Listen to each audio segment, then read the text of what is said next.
doing studies, running a business, creating content, and lastly, maintaining a personal life. Is this all possible in just 24 hours of a day? No, no. I also used to think this initially, but as a 17 years old Indian teenager, I manage all this in just 24 hours of a day. And here I'm gonna tell you how I do it so. So the first thing, in 2024, if you're still making a routine like shit, then forget about it. Cause routine can't do anything. And why I'm saying this, cause you make a routine, you follow today, you follow tomorrow, and the third day, the routine is going to be a garbage for you. You're gonna throw it to a dustbin. Instead of making garbage routines like this, you can just challenge yourself to complete your daily goals. Because I don't know why, but our brain literally loves challenges. So what I do, I take a pen, I take a notebook, I just write down my to-do list that what works I want to do in a day. So I prepare this a night before or at the initial time at the morning of a day. Let's suppose I have written down that this I'm gonna work today and these are all my goals for today. So after that, I have to write down in this manner that which is the easiest goal.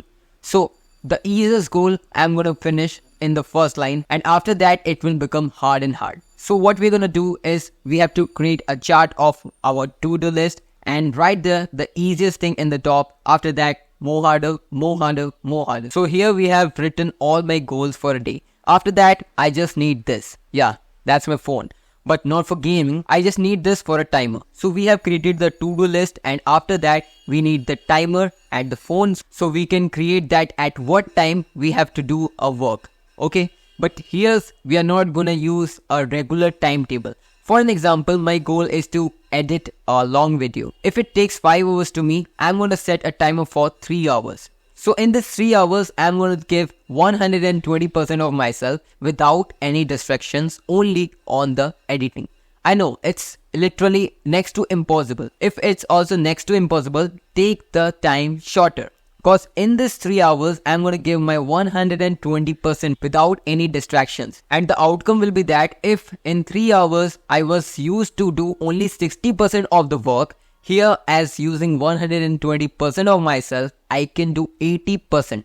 So this 3 hours, we are going to work with full concentration. Once you give your full concentration to a work, boom, the magic just happened. You have completed your 5 hours of work in just 4 hours. And here how you can save 1 hour in your work. This is just an example that how you can be more productive in a very less time. And at the initial part, I said to write the goals, the easiest at the top, the more harder, the more harder, the more harder. That's cause it tricks our brain. If we complete one task, our brain takes a signal that, yeah, we become confident. Yeah, we can achieve all the goals right now. If I start with the hardest, if I fail to achieve that goal, then our brain gonna be some like depressed that I'm not able to complete my goals. So it's just to trick your brain. And that's how I increase my productivity by just challenging myself. I hope this was helpful. Thank you.